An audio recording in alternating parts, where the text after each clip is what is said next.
Halo semuanya, selamat siang. Berjumpa kembali bersama Ibu Gina Cantik. Asik. Oke, kali ini Ibu akan membahas mengenai TO8 UTBK ya. Saksikan terus ya video pembahasan TO8 UTBK Biologi. Oke. Soal yang pertama yaitu nomor 61. Pada proses plasmogami dari reproduksi seksual kapal Rijopus sp akan terjadi A. Peleburan dinding sel, B. Peleburan sitoplasma, C. Peleburan inti sel, D. Pembelahan reduksi, ataukah E. Pembentukan zigospola. Baik, Kak Gina akan review dulu sedikit ya. Ini konsepnya mengenai reproduksi pada jamur ya. Nah, seperti kita tahu, reproduksi pada jamur ada dua, yaitu bisa secara aseksual dan juga seksual. Nah, untuk yang aseksual, di sini dia bisa menggunakan spora aseksualnya ya. Spora aseksualnya. Dan untuk yang satu lagi, ini secara aseksual masih, ini juga bisa menggunakan gading ya, atau dengan pertunasan. Nah, selanjutnya untuk reproduksi jamur secara seksual di sini bisa menggunakan spora seksual. Oke. Nah, kemudian dalam reproduksi seksual jamur di sini akan terjadi dua proses, di antaranya adalah plasmogami yang nantinya diikuti dengan karyogami. Apa itu plasmogami? Plasmogami merupakan peleburan dari plasma, khususnya sitoplasma. Oke, sedangkan untuk karyogami ini adalah peleburan dari nukleus atau inti sel. Ya, nah dengan demikian jawaban untuk nomor 61 ini adalah karena yang ditanya adalah plasmogami. Berarti jawabannya adalah peleburan sitoplasma yaitu B. Nomor 62. Perhatikan gambar neuron di bawah ini. Neuron, sel neuron yang berfungsi menghantarkan rangsang dari otak ke efektor adalah, oke, kita lihat pada gambar ya, di sini ada 3 buah bentuk neuron. Bentuk neuron ini berdasarkan julurannya. Untuk yang A itu merupakan neuron bipolar. Oke, kemudian neuron B ini merupakan neuron multipolar. Dan yang C ini merupakan neuron unipolar. Oke, jelas ya. Nah, ini neuron-neuron ini merupakan neuron berdasarkan julurannya, ya. Neuron berdasarkan julurannya. Ada bipolar, yaitu julurannya B atau 2. Jadi dia keluar dua juluran dari badan selnya, ya. Nah, kemudian untuk multipolar dari badan sel keluar banyak juluran, jadi multi. Sedangkan unipolar itu keluar satu juluran ya dari badan sel. Oke? Nah, oke. Sekarang di sini Kak Gina akan bacakan. Sel neuron yang berfungsi menghantarkan rangsang dari otak ke efektor. Kita tahu bahwa neuron yang fungsinya menghantarkan rangsang dari otak ke efektor ini merupakan neuron motorik. Nah, atau nama lainnya neuron efek. Dengan demikian, kalian harus tahu dulu, ini si neuron motorik bentuknya yang mana. Ya, nah untuk neuron bipolar, ya, ini contohnya ada pada neuron sensorik atau neuron aferen. Sedangkan neuron multipolar ini dimiliki oleh neuron motorik atau neuron eferen. Dan untuk neuron unipolar biasanya ini neuron yang ada pada hewan tingkat rendah. Pada hewan-hewan tingkat rendah. Oke, seperti hewan-hewan invertebrata. Itu biasanya bentuk neuronnya ini unipolar. Oke, nah dengan demikian sel neuron yang berfungsi memetakan rangsang dari otak ke efektor atau bentuk dari neuron motorik ini adalah yang B ya, multipolar. Jadi jawabannya B saja atau B. Nomor 63, struktur filamen pada cyanobacteria yang merupakan modifikasi dari sel vegetatif yang memiliki fungsi sebagai tempat terjadinya fiksasi atau pengikatan nitrogen adalah A. Homogonium, B. Heterokis, C. Akinet, D. Kapsul, ataukah E. Dinding kapsul? Boleh. Mari kita lihat. Baik, seperti kita tahu yang namanya cyanobacteria ini merupakan salah satu anggota dari Monera. Ya, apa itu Monera? Ini salah satu kingdom. Kingdom ini memiliki ciri khas. Di antaranya sisanya ini prokariotik.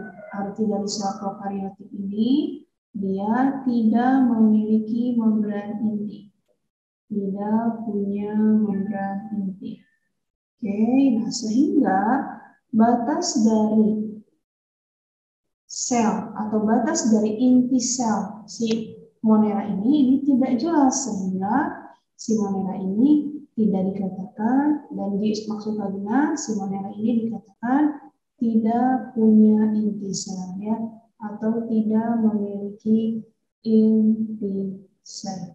Oke, nah kenapa? Karena tadi batasannya tidak jelas. Oke, nah kemudian ada salah satu anggota dari kelompok Monera bernama Cyanobacteria yang merupakan alga hijau biru ya. Nah, salah satu anggotanya itu bernama Anabaena. Nah, Anabaena sp ya.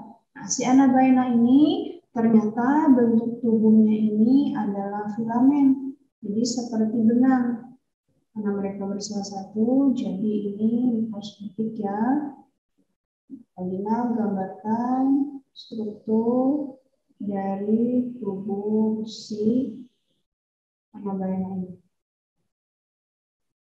Nah, kurang lebih seperti ini. Oke, di sini Kalina akan tunjukkan beberapa bagian dari tubuh Anabaena ini. Pertama, di sini terdapat yang namanya sel vegetatif. Sel vegetatif ini disebut juga sebagai baeosit. Oke. Kemudian yang kedua adalah heterokis atau heterokista. Oke. Dan yang ketiga ini adalah akinet. Baik. Di sini sel vegetatif berfungsi biasanya untuk pertumbuhan dan juga perkembangan dari si Anabaena ini ya. Jadi ini berfungsi untuk pertumbuhan dan juga perkembangan dari si Anabaena ini. Oke. Nah, kemudian bisa juga untuk reproduksi aseksualnya ya. Nah, untuk heterokista ini adalah suatu struktur dari sel baeosit yang termodifikasi menjadi sel yang berukuran agak besar dan lebih panjang dan agak membulat sedikit ya. Ini berfungsi untuk memfiksasi nitrogen. Kenapa bisa memfiksasi nitrogen? Karena bagian ini di dalamnya terdapat enzim bernama enzim nitrogenase. Nah, enzim ini mampu menambah atau mampu memfiksasi si nitrogen. Dan satu lagi di sini ada akinet. Akinet ini fungsinya sebagai alat pertahanan diri. Alat pertahanan diri. Nah, alat pertahanan diri ini itu sangat luas tentunya. Nah, salah satunya adalah dia dapat menyimpan cadangan makanan. Menyimpan cadangan makanan. Oke, Jelas ya? Oke, kita lihat ke soal di sini. Berarti struktur dari filamen cyanobacteria yang merupakan modifikasi dari sel vegetatif yang berfungsi sebagai penambat atau untuk memfiksasi nitrogen, ini adalah yang B, yaitu heterotis. Oke, ini jawabannya B ya. Oke, sekarang kita ke nomor 64. Genus Opuntia beranggotakan tumbuhan xerophyt yang melakukan jalur fotosintesis C4. Apakah benar atau salah? Sebab jalur fotosintesis CAM dan C4 dilakukan oleh tumbuhan guna meminimalisir dan menghindari fotorespirasi. Oke, kita bahas satu persatu. Nah, di sini ada genus bernama Opuntia. Genus Opuntia ini merupakan salah satu genus dari kelompok kaktus, ya, di mana kaktus ini merupakan tumbuhan xerophyt. Apa itu tumbuhan xerophyt? Tumbuhan xerophyt ini adalah tumbuhan yang hidup di tempat yang kering dan juga panas. Jadi benar-benar sangat kering dan panas ya. Nah, oke. Di sini dalam hal ini hubungannya dengan proses fotosintesis ya. Nah, saat fotosintesis terjadi khususnya ketika tumbuhan melakukan reaksi gelap dan juga reaksi terang ya. Nah, khususnya Kalina akan menyoroti si siklus Calvinnya atau reaksi gelapnya ya. Nah, pada saat terjadinya reaksi gelap, ya, sebelumnya kalau tulis dulu, ya, ada dua reaksi dalam fotosintesis, ada reaksi terang dan juga reaksi gelap. Nah, khusus pada reaksi gelap, di sini ada salah satu tahapan, ya, atas salah satu tahapan ini bernama fiksasi CO2. Nah, fiksasi CO2 untuk kelompok tumbuhan CAM ya dan juga C4, fiksasi CO2 dan juga siklus Kelvinnya itu dilakukan secara terpisah. Ya. Jadi fiksasi CO2 dan siklus Kelvinnya ini dilakukan di tempat yang terpisah, atau lebih tepatnya ya. Oke. Ini tempatnya berbeda. Nah, ini khusus pada tumbuhan CAM dan juga C4 ya. Nah, itu. Oke, sedangkan untuk tumbuhan C3 ya. Nih, ini ada yang di tempat yang sama. Ini khusus untuk di tempat yang sama. Nah, ini dilakukan oleh tumbuhan C3 gitu ya. Biar lebih enak bacanya. Dan ini untuk yang fiksasi CO2 dan siklus Kelvinnya.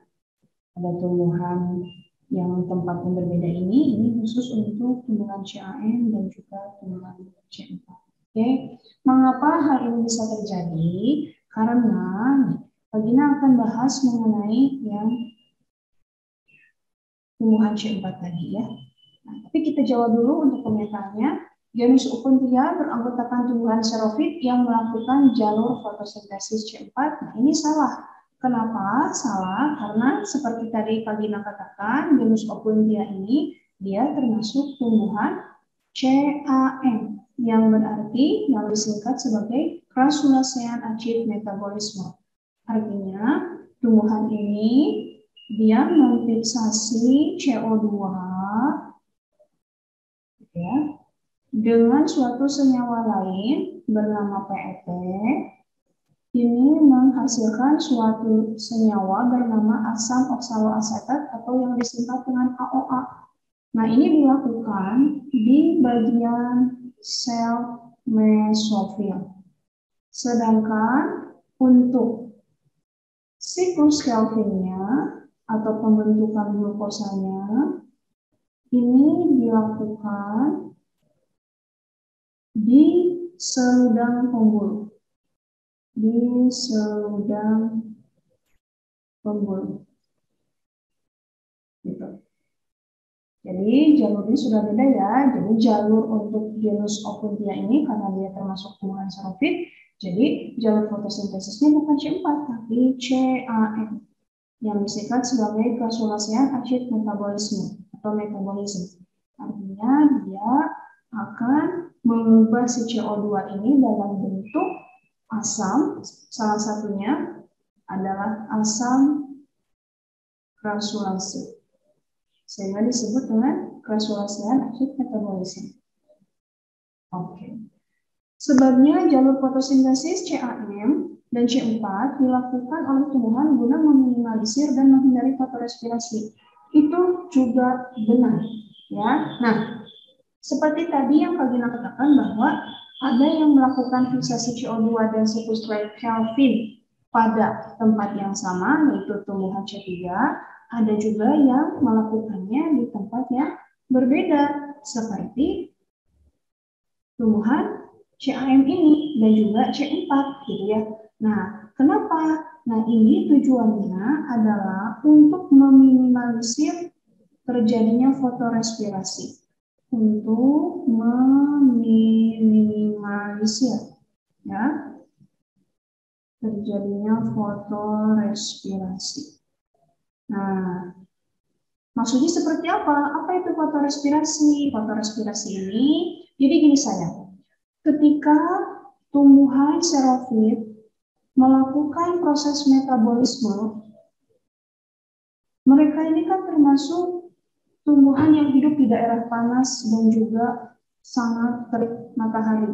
Otomatis ketika mereka memfiksasi CO2, stomata mereka akan terbuka dan pada akhirnya akan menyebabkan tumbuhan tersebut menjadi kering. Sehingga mereka ini memfiksasi CO2-nya dengan menggunakan senyawa tertentu yang nantinya akan disimpan dulu dalam suatu bentuk asam tertentu yang nantinya lagi si siklus Kelvin dilakukan di tempat yang berbeda untuk membentuk glukosa.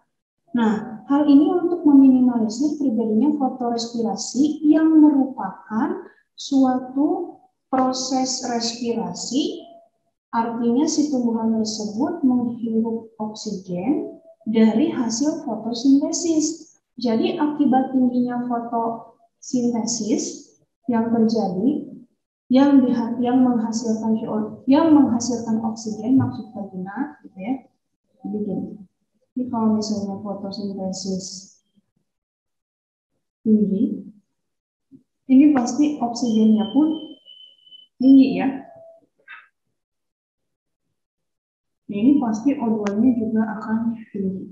Otomatis kalau O2 makin tinggi, makin banyak, jadi yang tadinya O2 ini harus dilepas, malah jadi balik lagi ke tumbuhan itu sendiri, sehingga menyebabkan fotorespirasi atau respirasi dari udara hasil dari fotosintesis seperti itu ya. Dan untuk tumbuhan CAM C4 ini fotorespirasinya sangat rendah ya guys, sedangkan C3 fotorespirasinya sangat tinggi. Dengan demikian sebabnya atau alasannya benar. Jadi jawabannya salah benar yaitu D. Oke, selanjutnya satu lagi di sini ada nomor 65 yaitu perubahan suhu dan pH akan mempengaruhi kerja optimum enzim sebagai biokatalisator, sebab perubahan suhu dan pH menyebabkan perubahan permukaan substrat sehingga tidak dikenali oleh enzim. Oke, kita bahas satu persatu. Seperti kita tahu bahwa yang namanya enzim ya ini dipengaruhi oleh beberapa faktor.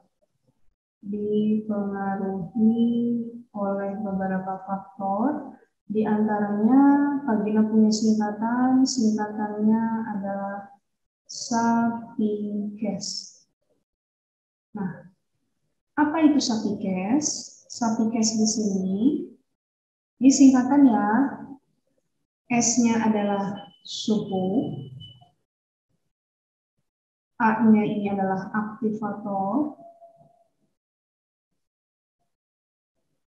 P-nya ini adalah pH, Kemudian I-nya ini inhibitor. KS-nya ini adalah konsentrasi. KE dulu ya, enzim. Dan satu lagi KS-nya ini adalah konsentrasi substrat. Nah, dalam hal ini tentunya pH dan juga suhu itu termasuk faktor yang mempengaruhi enzim. Berarti pernyataan di atas benar ya. Kemudian satu lagi di sini, apakah perubahan suhu dan juga pH ini menyebabkan perubahan permukaan substrat sehingga tidak dikenali oleh enzim? Oke, nah di sini kita ketahui bahwa yang namanya enzim ini bahan dasarnya berupa protein ya, dan protein ini sangat peka terhadap yang namanya suhu dan juga pH. Jadi kalau protein ini kena suhu yang tinggi dan pH yang terlalu asam, itu kerjanya menjadi tidak optimum, begitu ya, karena protein mudah terdenaturasi jika kena suhu yang tinggi atau pH yang terlalu asam ya. Jadi di sini mudah terdenaturasi, oke, atau mudah rusak.